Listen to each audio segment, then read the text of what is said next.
Good afternoon, students. আমি আগৰ ক্লাছত আমি নিগমনৰ বিষয়ে আলোচনা কৰিছিলো আৰু আমি এই অংকত কৈছিলো যে অনুমান দুই প্ৰকাৰ এটা হল নিগমন অনুমান আৰু আনটো হল আগমন অনুমান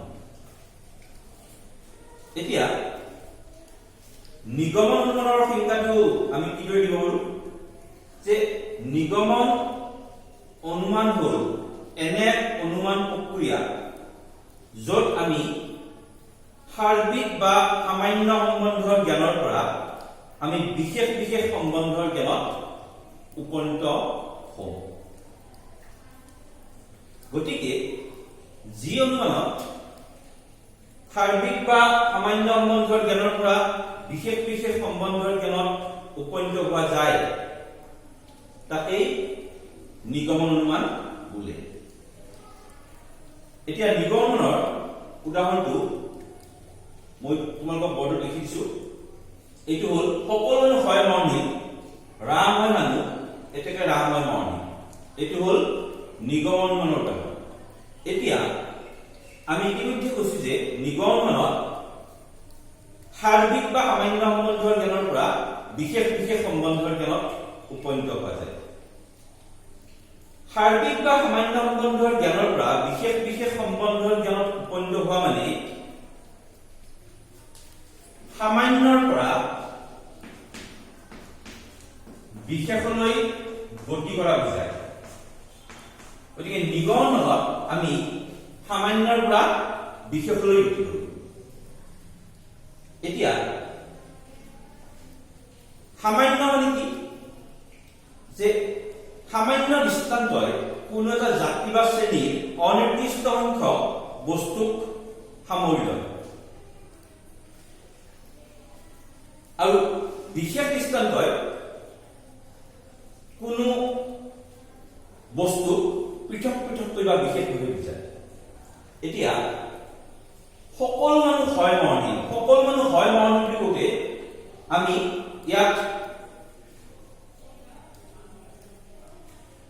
মানুহৰ গোটেই জাতিটোৰ মৰণশীলতাৰ বিষয়ে আমি মন্তব্য কৰিছো ইয়াত আমি কেইজনমান ব্যক্তি বিশেষ ব্যক্তিক আমি মৰণশীল বুলি কোৱা নাই বা কেইজনমান বিশেষ ব্যক্তিৰ মৰণশীলতাৰ বিষয়ে আমি মন্তব্য কৰা নাই গতিকে সকলো মানুহ হয় মৰণশীল ইয়াত সাৰ্বিক দৃষ্টান্ত যিহেতু ইয়াত মানুহৰ গোটেই জাতিটো আছে এইটোৰ সম্পৰ্কে মন্তব্য কৰা হৈছে গতিকে সকলো মানুহ হয় মৰণশীল ই সাৰ্বিক বা সামান্য এয়া হল সাৰ্বিক বা সামান্য দৃষ্টান্ত বা বচন কিন্তু ইয়াত ৰাম হয় মৰ্ণিল এইটো ইয়াৰ সিদ্ধান্ত আৰু ইয়াত ৰাম হয় মৰ্ণিল বুলি কওঁতে আমি ইয়াত ৰাম নামৰ এজন বিশেষ ব্যক্তিৰ মৰণশীলতাৰ বিষয়ে মন্তব্য কৰিছো বা ৰাম নামৰ এজন বিশেষ ব্যক্তিক মৰণশীল বুলি কৈছো গতিকে ৰাম হয় মৰ্ণিল এইটো কি দৃষ্টান্ত হ'ব এইটো বিশেষ দৃষ্টান্ত হ'ব যিহেতু ইয়াত ৰাম নামৰ এজন বিশেষ ব্যক্তিকে মৰ্ণিল বুলি কোৱা হৈছে গতিকে ইয়াত ৰাম হয় মৰ্ণিল ইয়াত সামান্য দৃষ্টান্ত হ'ব নোৱাৰে ইয়াত বিশেষ দৃষ্টান্ত হ'ব গতিকে এয়া হ'ল বিশেষ দৃষ্টান্ত গতিকে এনেদৰে আমি নিগমনত আমি সামান্যৰ পৰা বিশেষলৈ গতি কৰোঁ গতিকে এয়াই হ'ল নিগমন এতিয়া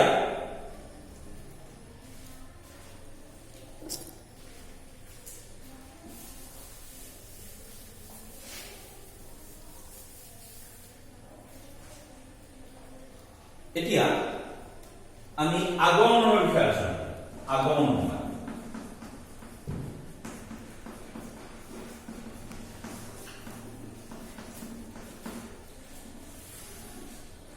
আগমন অনুমান হল নিগমনৰ এক বিপৰীত প্ৰক্ৰিয়া এতিয়া আগমনৰ সংজ্ঞাটো আমি কিদৰে দিব পাৰো যে যি অনুমানত বিশেষ বিশেষ সম্বন্ধৰ জ্ঞানৰ পৰা সাৰ্বিক সম্বন্ধৰ জ্ঞানত উপনীত হোৱা যায় তাকেই আগমন অনুমান অৰ্থাৎ নিগমনত আমি সামান্যৰ পৰা বিশেষলৈ গতি কৰিছিলো কিন্তু আগমনত আমি বিশেষৰ পৰা সামান্যলৈ গতি এতিয়া আগমনৰ উদাহৰণটো মই বৰ্ডত তোমালোকক লিখি দিছো। ৰাম মৰ্ণিং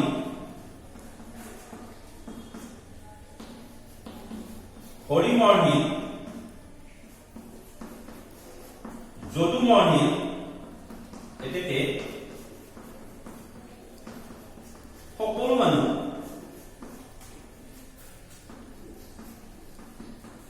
হয় মৰ্ণিং। এইটো হল আগমনৰ উদাহৰণ। আৰু আগমনত বিশেষৰ পৰা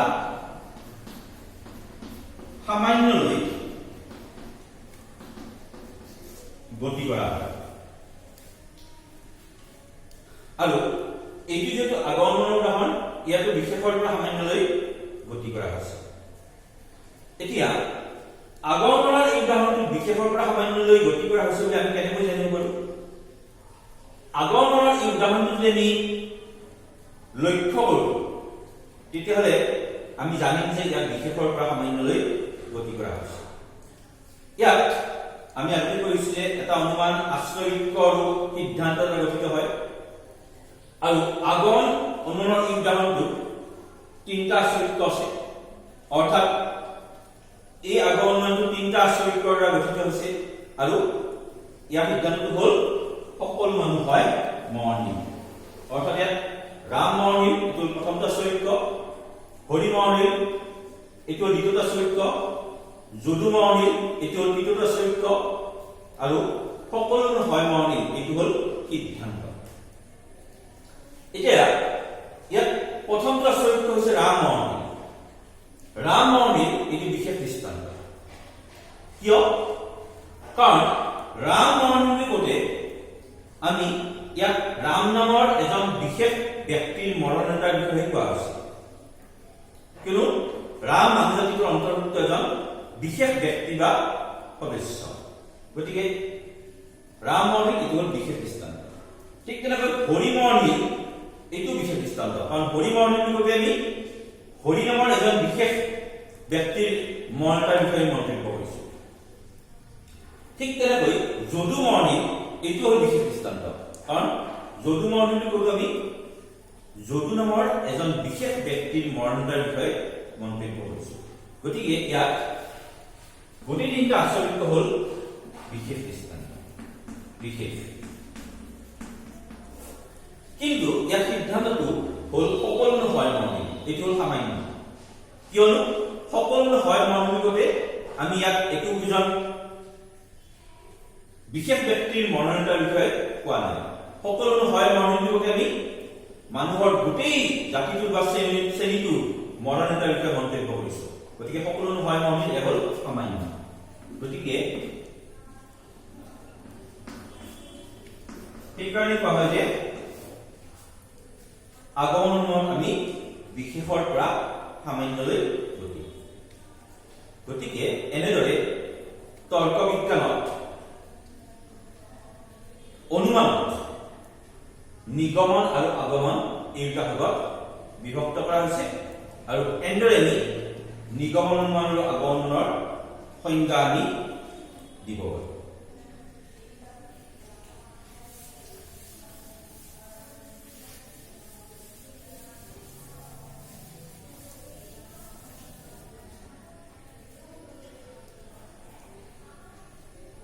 এতিয়া আমি আগতেই কৈছো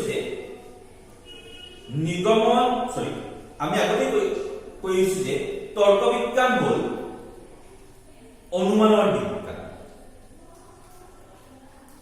কিয়নো তৰ্ক বিজ্ঞানে অনুমান সম্পৰ্কে বিজ্ঞানসন্মতভাৱে আলোচনা কৰে, যাৰ বাবে তৰ্ক বিজ্ঞানক অনুমানৰ বিজ্ঞান বুলি কোৱা হয়।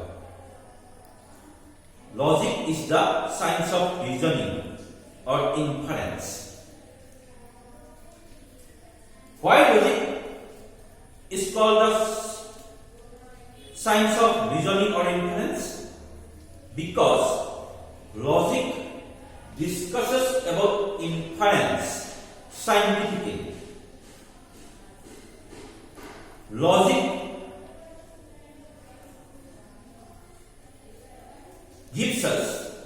some rules or principles for correct thinking or for correct reasoning. And in this way, logic discusses about inference in a scientific manner. And that's why logic is called the science of reasoning.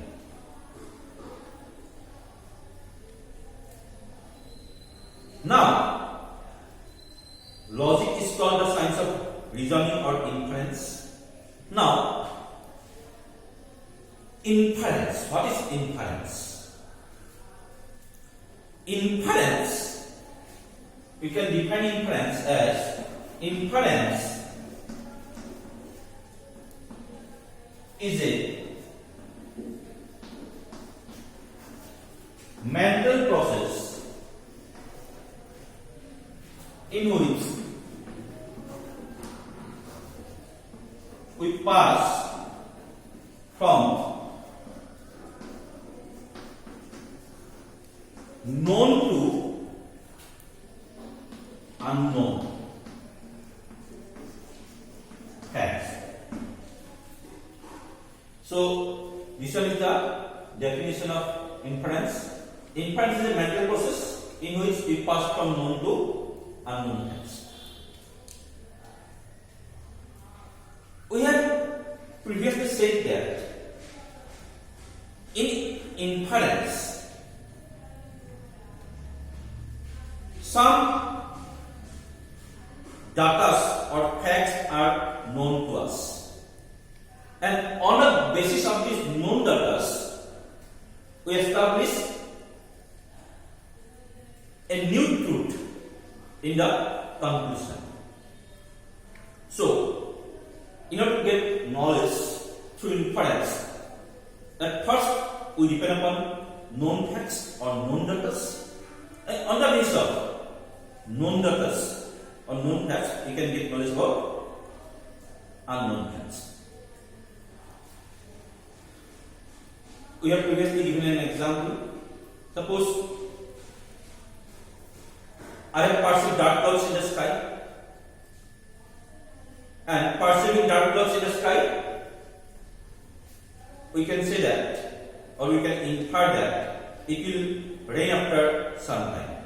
Now here we have passed from known to truth to unknown truth, or here we have passed from known fact to unknown fact, because here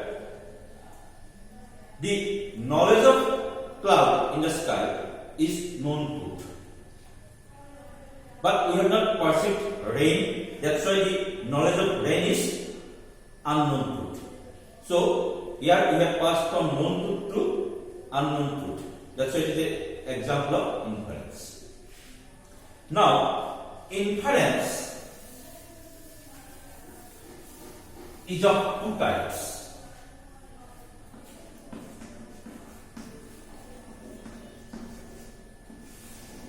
Inference is of two types. What it is? Deductive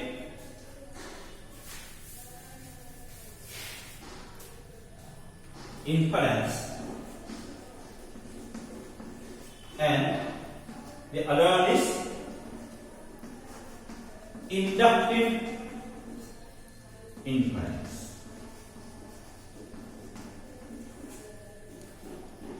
So, deductive and inductive, these are the two types of inference. Now, how can we define deductive inference? And how can we define inductive inference?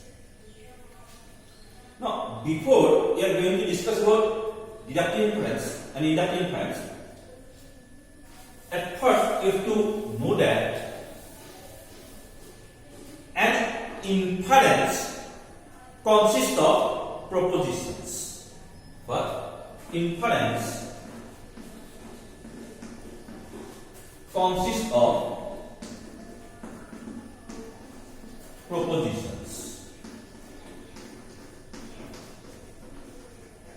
Inference consists of propositions. That means if we analyze an inference, then we get propositions. Let us take an example of inference. Suppose all men are mortal. Ram is man. Therefore, Ram is mortal. This one is an example of inference. Now, we have previously said that in inference we pass from known truth to unknown truth. Now, in inference, the known truth or truth is known as premise.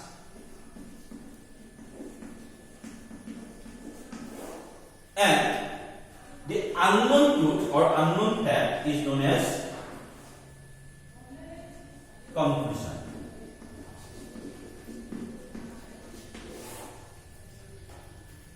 So, we have said that what? An inference consists of propositions. Now, what is proposition?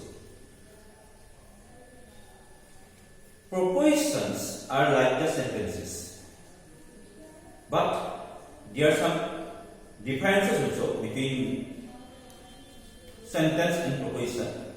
About that, we'll discuss in detail later. But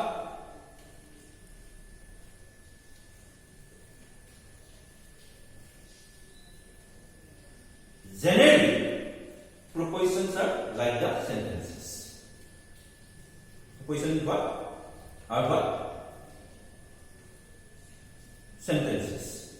So, this one is an example of inference. Now, if someone asks you how many propositions are there, that means how many propositions are there? Yes, let's say that propositions are like what? Sentences. So, how many propositions are there? 3. All men are mortal, this one is the first proposition. Ram is a man, this one is the second proposition. And Ram is mortal, this one is the third proposition.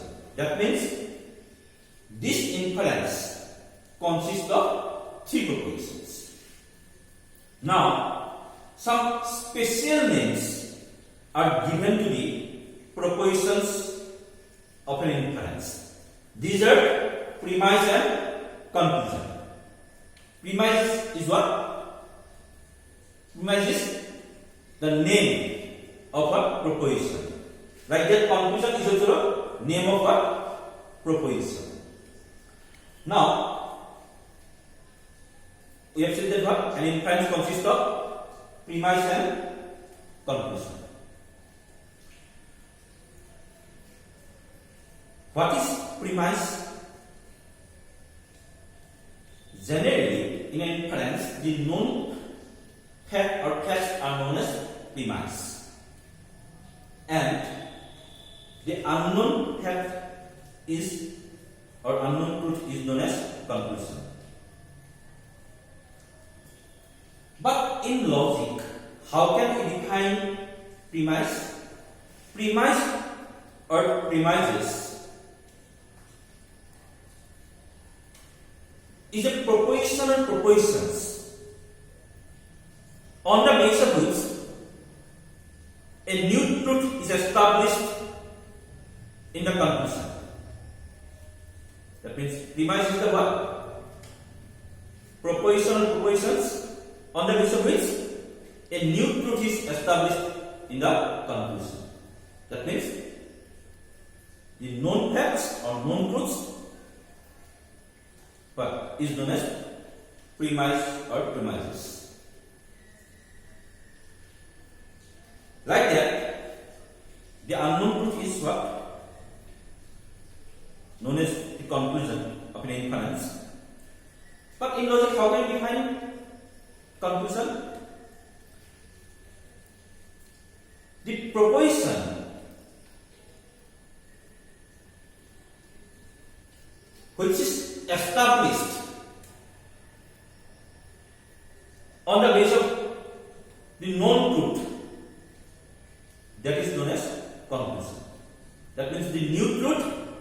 which is established on the basis of the premises, that new truth is known as the conclusion.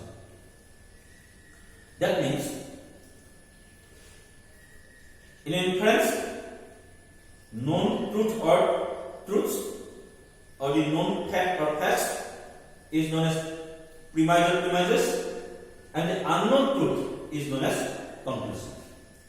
Now, you have to keep one thing in your mind, that in an inference, premise may be one or more than one, but the conclusion must be only one. Yes, we have said that in inference, sometimes there may be only one premise, and sometimes there may be more than one premises. But the conclusion in an inference must be only one. Now, here is example of inference. How many premises are there? Two. What are these? All manner of mortal is the first premise, and Rami is the second premise. But sometimes an inference may consist of one premise also.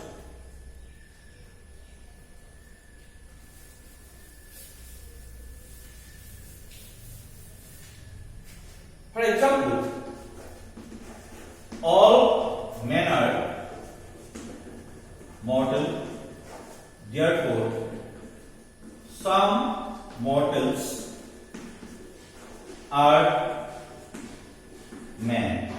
This one is the example of inference. And here, this inference consists of only one premise. Here in this example, there is only one premise, and that is what? All men are mortal. But here in this example, there are two premises, and that's why we said that in inference there may be one premise or more than one premise. But in every type of inference, conclusion must be only one.